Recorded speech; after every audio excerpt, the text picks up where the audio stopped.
But we want to hear from the House Freedom Caucus this morning, don't we? Congressman Mark Meadows is in his third term in Congress and has been serving North Carolina's 11th district since January of 2013 after a 27-year career as a small business owner.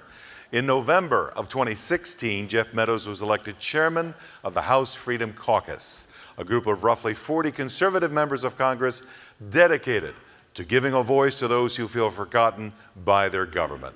Ladies and gentlemen, he deserves a hero's welcome for his work in Congress. Would you please welcome Jeff Meadows?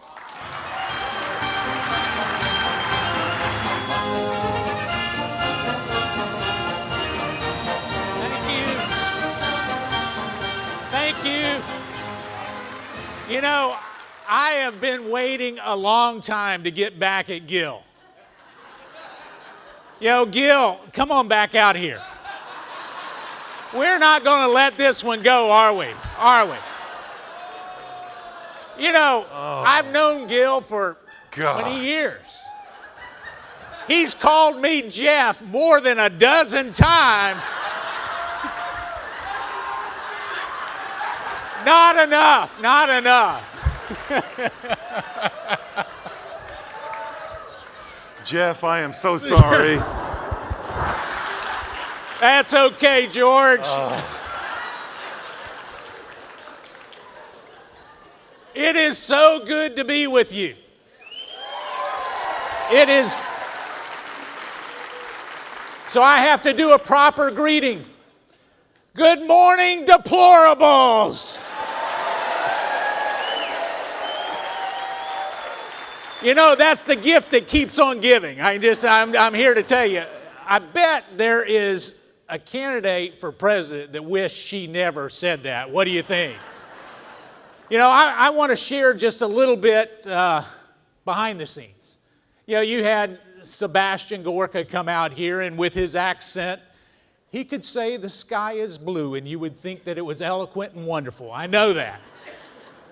You had Dr. Bennett that has more PhDs than, well, those at Georgetown or anywhere else. And he comes out and he's gifted and truly a remarkable leader.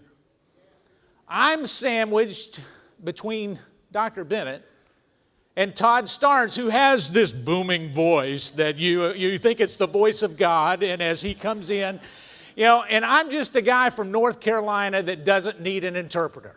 You know, and so I'm going to talk to you in real terms. You know, they've got this big clock here in front of us. Now, you can't see that. It's a big clock. Last time I was here, I was the warm-up for the president.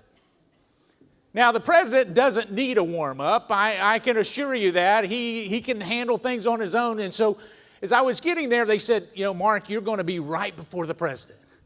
And the great thing about being right before the president, you always get a great crowd. The bad thing about being right before the president is the crowd is looking at their watch, seeing when you're going to get done and he's going to come out.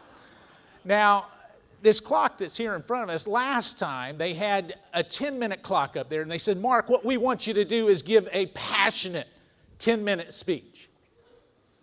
He said, but if the president is running late,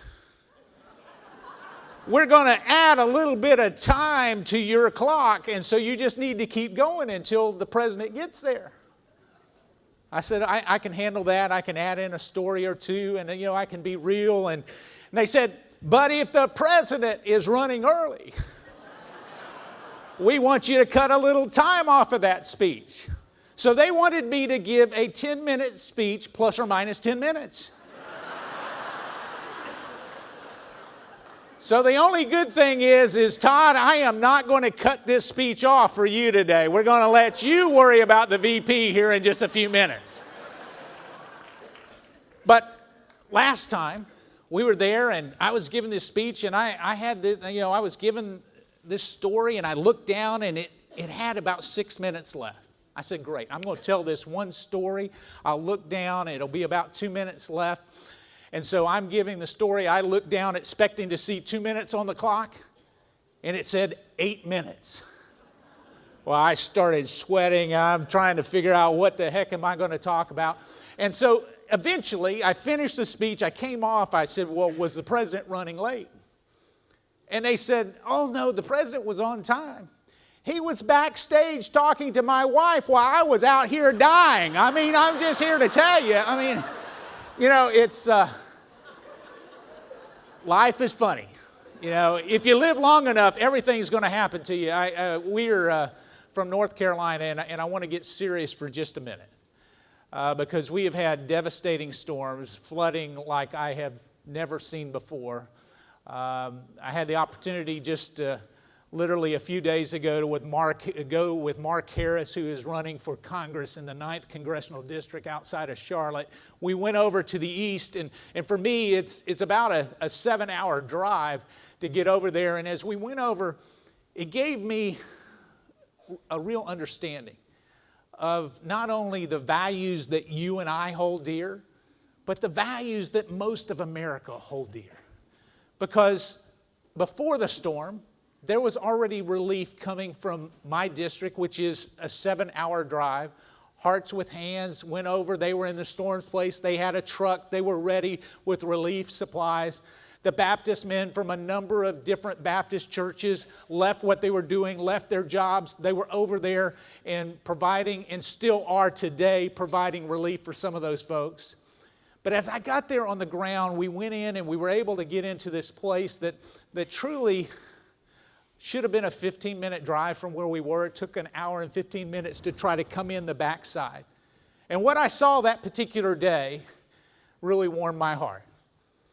There was a pastor, and he doesn't know that I'm going to even mention this, but there was a pastor by the name of Pastor Dove. This is the first time I had met him. He was out there. He had a barbecue that was out there. He was serving food to the community. Now, he didn't care whether they were Democrat, unaffiliated, or Republican. He saw a need and he was there. Those are the kind of values that our country has embraced and makes us great. I just want to let you know that. But I also want to let you know that sometimes you're called to do things that you don't normally want to do. Now, I can tell you that we were there and I was trying to survey the damage. I hate to fly. Now, I'm not a Madden kind of guy. I will go ahead and get on an airplane, but I hate to fly. And so we were there, and they said, well, Congressman, we want to make sure that you get to see what is really happening, and so we're going to take you up in a helicopter. Yeah. Well, my staff thought it was funny. Well, I should say my ex-staff thought it was funny. And we get there, and so I get in this helicopter, and the problem is it wasn't a big helicopter. It was a small helicopter. The pilot learned to fly in Vietnam. He also did spray, he was one of these guys that sprays all the fields, and so he's used to taking these dives that go down, and it's just unbelievable. And so I get in, they strap me in, and we take off in this helicopter with no doors. Well, for a guy that has a fear of flying, it was an interesting moment. Let's just put it that way. And so I'm there, we get up and we're looking in, and the devastation was just heartbreaking. I mean, homes that literally were underwater. The water was still rising. Homes that had been dry the day before were just now, the water was up to their windows. And as I was looking, the pilot kept saying, well, you look down there, and I'd say, yes, it looks awful. But as I look at this, the reason I'm sharing the story is this. Officer Burlington said, Congressman, I want to let you know, I've been doing this for 37 years. He says, I've been at every hurricane. We've gone in to check everything. And I can tell you that this president has given the best response that I've seen in 37 years. We've never seen the kind of federal response. If we ask a question, the answer is always yes, and I want you to take that message back to the president. That's the kind of president we have that cares about it.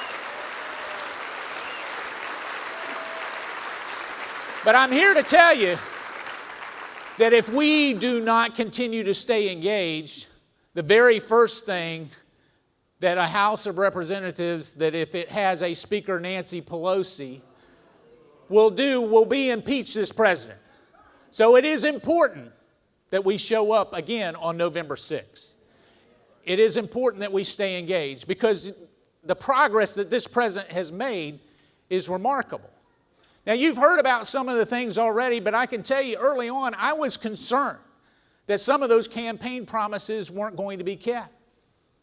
And the president told me, he says, Mark, I want to tell you, when I was there advocating on behalf of moving the embassy from Tel Aviv to Jerusalem, not only was he going to do it, he would do it quickly, and indeed he has. And that's the kind of president, a promise-keeping president we have. But it's even in the small things. For 3 years, I've been saying the Palestinians haven't been willing to negotiate in a good manner in terms of actually having peace in the Middle East. And I felt like that it was deplorable. I thought it was deplorable that we would have a PLO office here in Washington, D.C., and it took this president to say, enough is enough, and let's close it down. And that's how serious he is.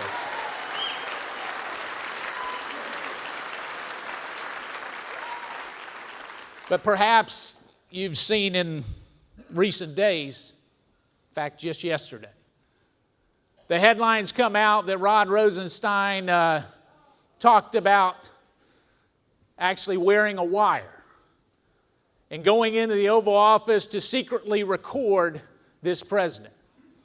I think the time is now that we need to hold those at DOJ and FBI accountable. It's past time, and it is time that we hold them accountable.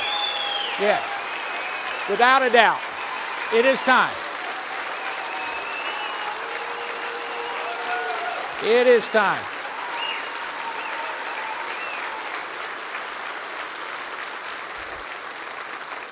So I think Rod needs to come before Congress this week and explain under oath what exactly he said and what he didn't say. I think it's time. Now, we can be concerned about comments about wearing a wire that weren't deployed, that they're talking about. But I can tell you I'm more concerned about wires that were deployed that they're not talking about when they're spying on a Trump campaign. It is time that they come clean on that. We need to declassify the documents and make sure the American people can see for themselves. It is time. It is time.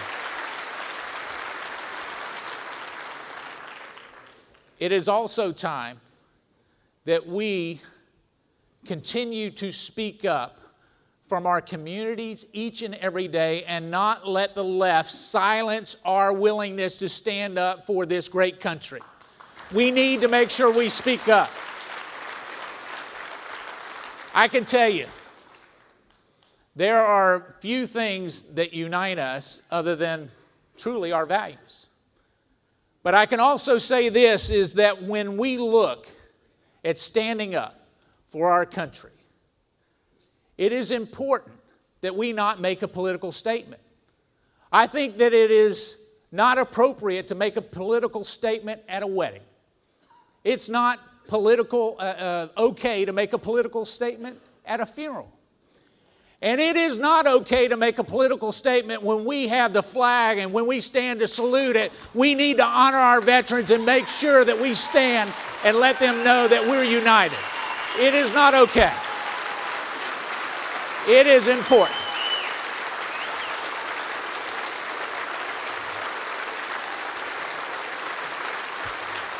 So I want you to stay engaged.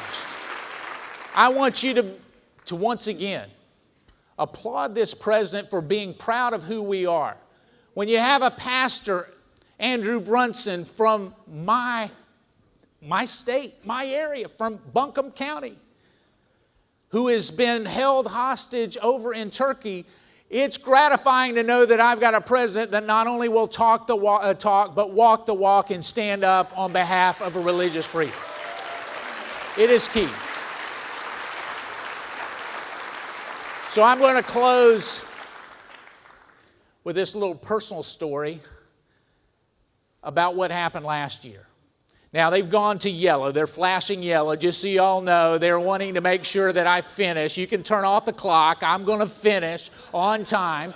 But as we do that, last time the president came off and you gave the president a great warm welcome.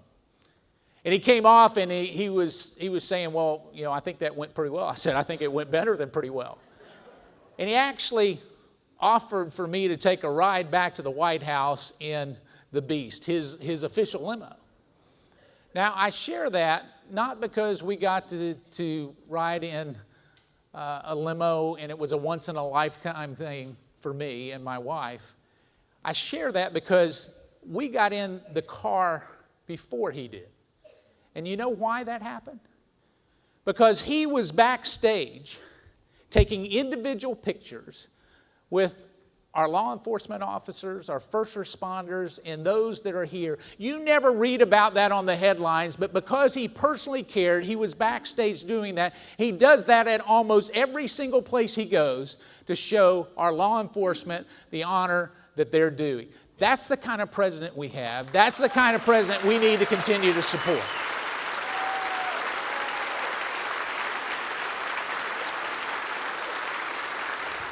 So here is my promise to you from many members of the Freedom Caucus who believe that we stand for the millions of forgotten men and women who think that this city has forgotten them. My good friend Jim Jordan and I were talking last night, and actually Jim is an unbelievable patriot. I'm here to tell you, an unbelievable patriot. We're going to continue to stay engaged until this Russian hoax gets exposed for what it is, and that is a fake news story of gargantuan proposal. God bless you. Thank you so much. It's great to be here. Thank you. Thank you.